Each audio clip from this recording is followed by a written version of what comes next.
So first thing you want to do when it comes to the barbell bench press is to get yourself in the right position. As soon as the barbell is above your chest, pull your shoulders right back and then begin with the movement. You want to make sure that you keep your shoulders retracted throughout the entire set. So even if you need to readjust halfway through at the top of each rep, just do it, because if you put your shoulders too far forward, there's going to be too much tension in your shoulders, and then you'll more than likely injure yourself or cause damage somewhere. Remember, the goal of this exercise is to keep the tension on the chest as much as possible. So a little tip for you, what I tend to do is imagine that I'm trying to push my hands together when I'm pulling the weight down and pressing forward. So that intention of pushing my hands together increases tension on my chest. It's worth noting that hand positioning will make a difference, but I would vary it from time to time. The closer your hands are together, the more tricep recruitment that is going to occur. The next exercise, which is on the top of the list, is the incline dumbbell press. I've chosen this one over the incline barbell press simply because I feel as though I get a better contraction on my chest and it allows you to get a greater range of motion. So keys with this, when it comes to doing the incline press, you want to vary the angle at which you're pressing.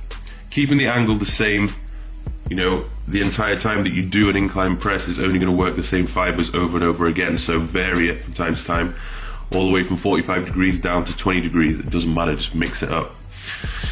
Again, with all chest exercises, you want to keep your shoulders back as much as possible. And I think this exercise is where most people will feel their shoulders creeping forward simply because of the angle of your torso. It's very easy to do. So you just got to keep the weight lighter than you probably would do usually and ensure that the tension is being placed on the chest. If you can't squeeze your chest at the top of the movement and you don't feel any tension there, you're not doing it properly, or you're not doing it as well as you could do. So drop the weight, drop the ego, and maximize the effectiveness of this exercise. I always try to imagine when the weight is at the bottom of the position, as I press it up, I'm trying to bring my elbows together and trying to get my elbows to touch. It's that intention of bringing my elbows together which helps me to get that contraction at the top of the movement.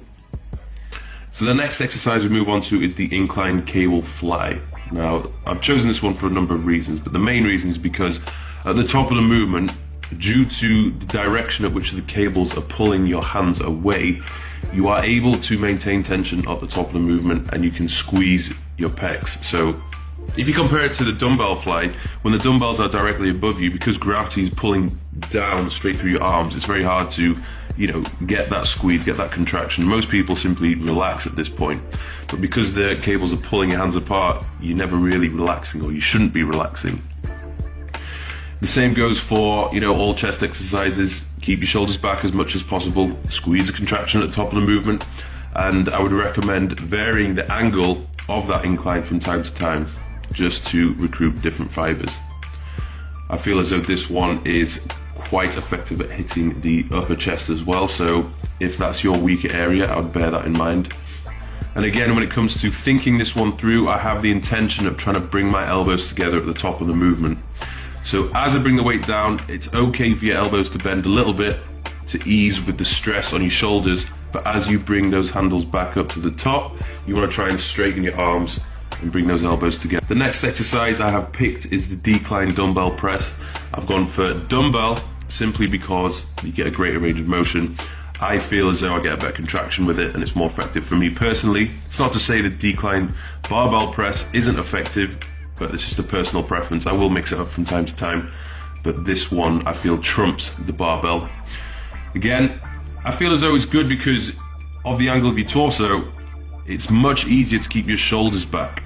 It's harder to push your shoulders forward when the angle of your torso is on a decline. I feel as though this one is also extremely effective at getting the outer lower sweep of the chest. So as you can see from the exercises I've chosen so far, all the pressing movements are covering all angles of the torso. You've got decline all the way from flat all the way to incline. And if you want a full 3D thick chest, you want to be hitting all these different exercises. Next one I would go for is the standing cable fly. Again, I feel as though this one's really effective, and it's one I see many people do wrong because they're either lifting too heavy or they just allow their shoulders to creep forward and they just don't Get as much contraction and tension placed on the chest as they should. The shoulders are doing all the work, particularly the front delt. So keep upright, keep your posture steady, and don't allow the shoulders to creep forward. So reduce the weight if you need to. Again, with the cable fly, which you saw earlier, I have the intention of trying to bring my elbows together at the bottom of the movement. Okay, this is the function of the pec, to bring your elbow across the body. So you want to get that elbow across your body as much as possible to shorten the pec. Don't try and keep your elbows bent and just bring your hands together, because you're not.